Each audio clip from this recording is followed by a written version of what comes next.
The 6 o'clock news starts right now. I live every day angry. I'm so angry. I don't want to be angry. I just want the truth and I want answers. I want closures. Anger and tears, frustration from the family of a woman who was found dead inside a bin at an abandoned home last year. Gloria Martinez was only 19 when she was killed. And so far, no one has been charged with her murder. But 3 people recently took plea deals after they admitted to hiding and moving her body. Now, we told you about one of them right here on the News at 6 earlier this week. The issue is the Martinez family found out about those plea deals after they read an article on KSAT about the case. They found out online. They spoke to our Erica Hernandez today, and they are demanding answers. I will continue fighting. I will continue doing whatever needs to be done until DA gets their stuff together, because this is ridiculous already. No family should have to feel this. Angela Garcia is angry as she feels there has been no justice for her cousin's murder. Garcia helped raise Gloria Martinez, and Gloria was supposed to move back in with Angela, but her life was tragically cut short. Her body was found inside a storage bin in this abandoned home on the city's west side on July 20th, 2022. A few days later, Gloria's boyfriend, Adam Rangel, his father, Frank Rangel, and his sister, Allison Paredes, were all arrested and charged with altering, destroying, concealing a human corpse. The arrest affidavit says there was surveillance of the 3 moving the bin at different locations. I'm never going to get a phone call back from her. I'm never going to get to video chat her. I'm not going to get to see, she was able to live a prosperous life, fulfill her goals and needs and everything. All of that was taken. On September 25th, both Adam Rangel and Allison Paredes were given plea deals on the charge. Adam got 8 years and Allison 2 years. And just 2 days ago, Frank Rangel was given an 8-year plea deal as well. Garcia says she was never notified by the district attorney's office and says she has since left several messages but has gotten no response. I don't understand why you cannot communicate or reply to a message back. It's simple. It's very simple. If it was your family, I'm sure you would have wanted the answers. Garcia says she's not going away and will continue until justice is served for Gloria. Gloria's no longer here to speak. So that's why I'm fighting to get my word out. We spoke to SAPD via email about this case, and they tell us that it is still an open and active investigation, but there hasn't been any recent updates. Erica Hernandez, KSAT 12 News. So what about the district attorney? Well, we got a response on the Martinez case from the DA's office about an hour and a half ago. It reads in part, quote, "We work to address any questions or concerns raised about a case and will gladly meet as often as necessary with the family members designated by the family's primary point of contact," end quote. And now the latest on the war in Israel. Today, Secretary of State Anthony Blinken is in Israel, vowing U.S. support for Israel's defense against Hamas. Secretary of State Blinken confirming at least 27 Americans have now been killed as the mission to find out more than 100 people where they are held captive by Hamas continues tonight. And with more Israeli airstrikes hitting the Gaza Strip today, fear for those hostages' safety worsens. They use hostages as human shields, and they're very willing to give the hostages up to be sacrificed. Gaza will not be provided with any electricity, water, or fuel until Israeli hostages being held by Hamas are returned home. Back here at home, the Jewish Federation of San Antonio is taking a stand against the war in Israel, and they're asking you to support the Israel Crisis Fund. That's an organization, and they want to raise $1 million. And then Bar Yadin's Family Foundation is going to match it, doubling the dollars to $2 million. But first, we have to raise $1 million. All of that money is going to go towards helping the victims with items like clothing, toiletries, tents, sleeping bags, since so many people have lost their homes in the bombings. It's unbelievable the chaos that's going on there. And people ask me, what can I do? I say, well, this is what we can do. So to donate, you can visit the Jewish Federation of San Antonio website. We also have a link to that on KSAT.com. Now, switching gears, this is the first of its kind in San Antonio. This Saturday, there's going to be a walk to remember people who died from fentanyl poisoning and also a rally to stop it from happening. Now, we've brought you the stories of mothers who've lost children, and they planned this event. And now Courtney Friedman is bringing you insight from leaders in the recovery community who are going to speak at Saturday's event. Substance use disorders can happen to anyone. This is a phenomenon that happens in my family. I am well aware of that. I am one of the lucky people because I have not lost a person. Dr. Jennifer Potter is a renowned expert on substance use disorder, but she understands it on a personal level as well. Moms and parents shouldn't be the ones having to raise awareness. Our system needs to do better. Parents who are grieving should be able to grieve. Local mothers who lost their children created Saturday's Fentanyl Awareness Walk, where Potter will speak on behalf of Be Well Texas, the UT Health San Antonio program offering science-based recovery options across the state. As the executive director, Potter is laser focused on education. There is a poison drug supply right now in Texas, that if they're using a substance and they don't know where they got it from, that substance likely contains fentanyl. Once people understand the problem, they can talk more openly about it. Stigma kills. We know people do not seek or ask for help because they are afraid of the consequences of asking for help, and that can end a life. UT Health San Antonio's Be Well Texas partners with 140 organizations across the state. Locally, a big one of those is the San Antonio Council on Alcohol and Drug Awareness. One pill can kill. People need to know that, and they're taking a gamble with their life. Abby Gilmore is the CEO of Cicada, which works with first responders, parents, those with substance use disorder, and more importantly, kids. We go to schools and we do presentations. We work with kids long term, hopefully preventing deaths in the next generation. At the event, we want to celebrate that we are a community that wants to do prevention. How do we prevent losing lives at all ages, at all stages? Courtney Friedman, KSAT 12 News. So the Fentanyl Awareness Walk is this Saturday at 4 p.m. at the Green Line on Brooks City Base. We're told that people from local, state, and federal government are going to be there, along with food vendors. People are also going to have an opportunity to learn how to reverse overdoses. Courtney Friedman is going to MC that event. By the way, you can still register. Visit ksatcommunity.com, and the information's right there. Let's go outside right now. Live cam. Look at that.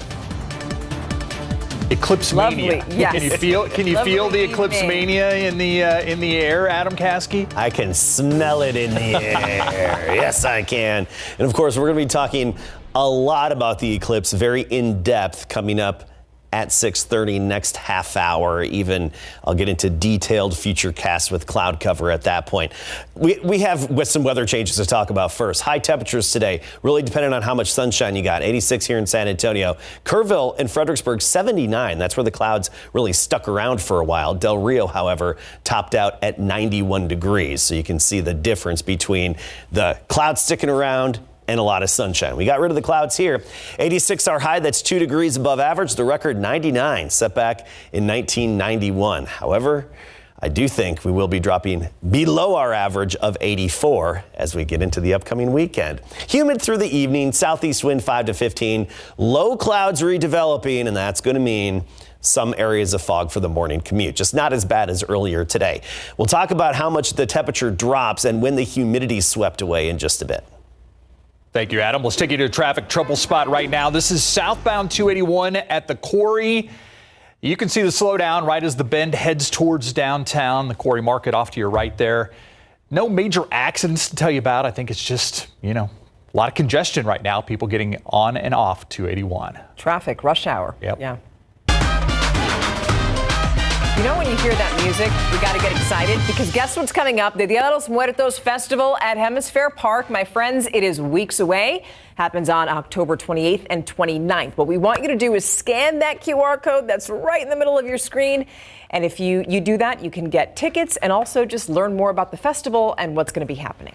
Looking forward to it. Yeah. Should be fun. All right. Do you have medical questions? Starting next week right here on the News at 6, we're going to take your healthcare questions right to local doctors. Whether you're curious about the latest healthcare trends or just want some advice, we've got you covered. Still a lot of COVID questions out there as well. If you want to submit one of those questions, all you need to do is scan this QR code. We will take your questions to the doctors. KSAT 12's Doc Talk starts next Thursday at 6:30. So you've heard us talk a lot about this weekend's solar eclipse, but there actually are some pretty interesting things happening on the ground, too. Birds will do the thing that they do after sunset. So after the sun sets, but before it gets dark. So coming up in a KSAT Explains, the annular eclipse, why it's happening, why San Antonio is in such a special spot, and why you might want to look under a tree during the eclipse. KSAT Explains is tonight at 6:30. And from an eclipse to turning those lights on. Up next, the annual Light the Night celebration happening this weekend. After the break, we're going to meet one of the local heroes who will be honored at this year's event.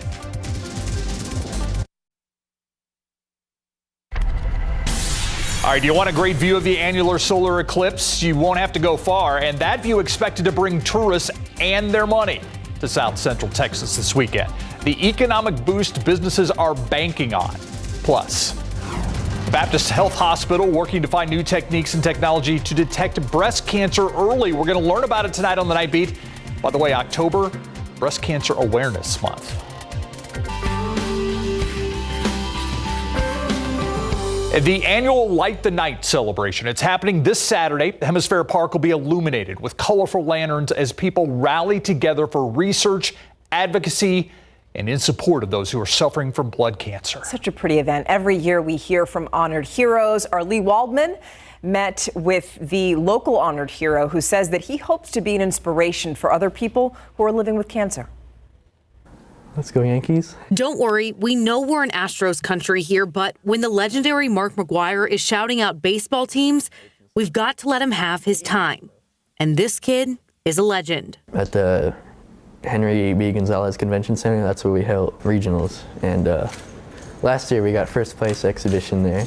Mark is a senior at Ronald Reagan High School. He's on the arm drill team for the JROTC program. I love going out there and doing what I love and getting better, seeing myself get better every day.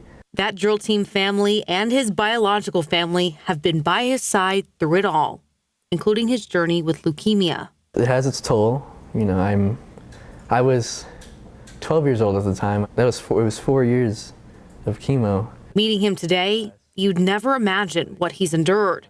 Mark's medical teams at Methodist Children's Hospital and the Children's Cancer and Blood Clinic helped him to get to where he is now, over a year into remission. I never thought I was going to die. I was just like, I can do this. I can get through this. This year, Mark and his mom, Karen, will be sharing his story at the annual Light the Night event at Hemisphere Park Saturday. He'll be holding up his white lantern, proudly showing that he is a survivor. To me, it means someone that stuck it through, and they went down and just went right back up. They fell down and they dusted themselves off and started all over again. Lee Waldman, KSAT 12 News. He really is an inspiration to so many people. I love his attitude. Now, KSAT, along with our community partners, are going to be sponsoring this year's Light the Night event that is to support the Leukemia and Lymphoma Society. We want you to join us as we pay tribute to the survivors and those who have passed away from blood cancers. And also, we want you to help raise money for those currently fighting the disease. So scan the QR code that you see on your screen right now. It's going to take you to our KSAT 12 fundraising page where you can donate and also help our team raise $5,000. Lee Waldman's going to be hosting the event on Saturday night. Registration free. It's open to everyone. Light the Night again. It's this Saturday at Hemisphere. Festivities begin at 6 o'clock. The walk will start about 7:15, followed by even more festivities. It's a great community event. And it shows people like Mark, we've got your back. I love that. Yeah. Now 6:15 right now, 84 degrees. Just feels so lovely out there. And there's so much going on this weekend. There's so much to get. I mean, we just talked about that event. We have the eclipse. Beautiful weather. Yes, and I do expect fall-like conditions for the weekend, but as we transition into that, there will be some clouds in some areas for viewing of the eclipse, and I think the highest likelihood is going to be closer to the border. We're going to get into the detailed futurecast coming up at 6:45. First of all, right now, we have to get to the weather changes that are headed our way, and they're getting here pretty quickly. So patchy fog again tonight, not as bad as last night and this morning. Humid through tomorrow, then the humidity swept away for a cooler, more fall-like weekend. As for the temperature drop, check this out. For the morning temperatures at sunrise, that's when we have our morning low temperature, will be near 60 Saturday. Well, let's start with tomorrow. 70 degrees. It'll be 71 in the morning. So warm and humid tomorrow morning. By Saturday, we're near 60. And then, as I was jumping ahead earlier, getting excited to talk about Sunday, Monday, Tuesday, Wednesday mornings. We'll be down in the low to mid 50s those days, so running below average. But the humidity that's in the air is going to help the low clouds redevelop later on tonight and lead to some patchy fog again tomorrow morning. I don't think it's going to be as thick or as widespread as what we had today, but there will be some pockets of that problematic fog out there just for the first hour or two of the morning commute. Then by 10 o'clock, it lifts, it's out of here, and the sky starts to clear out a bit. It's these pesky dew points. At least we're getting a break from them this weekend and pretty much all of next week. I mean, the cold front's going to sweep it away for quite some time. But we have that mugginess out there right now, and it's because of that wind coming off the Gulf of Mexico. So you feel that high humidity, which is going to help lead to the redevelopment of the low clouds and some fog for the morning commute. The cold front hits tomorrow, but very gradually and slowly. So you're going to notice the humidity all day. It's by tomorrow night that drier air starts to move in. This is midnight, and you can really see the well-defined front and, of course, the drop in the dew points and drop in the mugginess behind it. First thing Saturday morning, crisp fall-like air with dew points down in the 30s. And remember, it's that low humidity, those low dew points that really help the temperatures fall off quickly and efficiently at night. So that's why we'll have those cooler mornings ahead of us. 84 right now, dew point at 66. It feels like it's a few degrees warmer than the air temperature. Our cold front's just creeping into the panhandle right now. Amarillo 78, Guyman, Oklahoma 77, even cooler when you head up the plains. Some snow actually on the cold side of this front right now. Nothing like that anywhere near us, but you can see the impact and the fall-like conditions there with it. 85 Castroville, currently Kerrville 79, Converse 87 along with Stinson on the south side. Tomorrow morning, low clouds early with some of that fog, 71 degrees at 7 a.m. By noon, we're starting to clear out 83, and I do think the clouds will clear out more efficiently tomorrow than what we had today. In turn, a few degrees warmer, making it to 91 for the high temperature and mostly sunny by 4 p.m. The wind is going to shift northerly by lunchtime. North wind at 5 to 10 miles per hour, but you're not going to feel the real impacts and effects of that north wind until Saturday morning. Tomorrow in Del Rio up to 93, Kerrville 89, Cotulla, Beeville 93, even around Lackland 91, Timberwood Park a high temperature of 89. Saturday, some clouds early, especially closer to the border. I'll have the detailed future cast during the time of the eclipse across our area coming up at 6:45. But notice how we'll have a sunny streak. It's going to be a dry frontal passage, then a lot of sunshine and highs closer to 80, which is below average this weekend and pretty much all of next week. All right, Adam. Thank you. You know, when you listen to Coach Traylor, and you hear him asking for the crowd to get there, people realizing that this is a team that's better than their record. He's expecting a tough game Saturday night. He is. UAB and UTSA have really played some close games, specifically the last two seasons. Now, I'm excited for this game because two of the best quarterbacks that come out of the area will face off in Frank Harris and Jacob Zeno. And in the NBA, Jeremy Sohan is set to return to action tomorrow night. Coming up.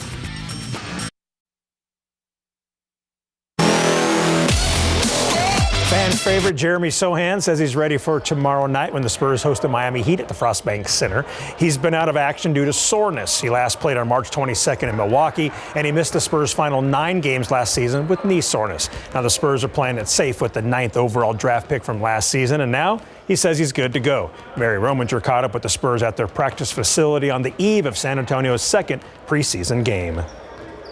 It's been the talk of the preseason. The Spurs are embracing positionless basketball given the new dynamic of the roster with the addition of Victor Wembanyama and just more experience from the veterans of the team. Now tomorrow when Miami visits town, we'll likely see one of those veteran leaders entered into the mix. Yeah, all good. I'm ready for tomorrow. Bumps and bruises, training camp, we're all playing hard. So yeah, I'm ready. I'm ready for tomorrow. I think it's just, general soreness, so there's no need to risk it. but I'm 100%, so 110%. Head coach Greg Popovich has raved about Jeremy Sohan's versatility, saying he can play 1 through 4. So Sohan's involvement in these preseason games will be key in seeing how the pieces will fall together. I haven't played a game forever, so I just can't wait to get there. And I know it's not gonna be perfect. There's gonna be ups and downs again, but no, I'm just excited to play defense, play hard, play with excitement and energy. Another thing to keep in mind entering the 2023-24 season, the NBA is implementing new rules to promote an 82-game mindset. The consensus amongst the Spurs seems to be if they're healthy, they want to play. From the Spurs practice facility, Mary Rominger, KSAT 12 Sports. Thank you, Mary. Turning to college football, UTSA will host UAB in the Roadrunners' first ever American Athletic Conference home game Saturday night. UTSA opened AAC play last weekend, winning at Temple 49-34. Now, the Blazers are 1-1 in conference play, losing to Tulane and then beating South Florida 56-35 last week. When it comes to UTSA and UAB, the Blazers lead the all-time series 4-3, but the Roadrunners have won the last two matchups in dramatic fashion. Frank Harris is expecting another great game Saturday night. Each and every time we play those guys, they give us their best. We give them their best. So it's always a great game. I definitely encourage everybody to go out there and support us. It's going to be an exciting game coming down to the last play for sure. It's just those guys they're always good. They're always solid. And we know we're going to get their best. So it'll be a good one. Former John Jay QB Jacob Zeno is UAB Dragons starting QB. So two of the best QBs to come from our area will face off when Harris and Zeno take the field Saturday night at 7 at the Alamo Dome. Now, Zeno has passed for nearly 1,800 yards this season with 12 touchdowns to 5 picks. UTSA is favored by 9. Football coverage brought to you by Davis Law Firm. The Dallas Cowboys went back to work today as they get ready for the Chargers on Monday Night Football. The boys will try to rebound from that ugly 42-10 loss at the 49ers, and they can't wait to get that bad taste out of their mouth. Just like earlier in the year when we had our loss, it's always big to, flush it out, come back the next week and get that win and stop the negative energy. In light of Leighton Vander Esch injury, the Cowboys signed linebacker Rashaan Evans, a former first-round draft pick to the practice squad. The Alabama product told the media he could play this week. He's a 5-year vet and played for the Falcons last season. Now we just got to see if Mike McCarthy will let him play this week. He thinks he can play. Yes. Can the coach? Yeah. Good question. All right. Well, after the break, we're just 2 days from the solar eclipse. Up next, KSAT is going to explain why exactly San Antonio is in such a special spot for this and why you might want to consider looking under a tree during the eclipse. It's after the break.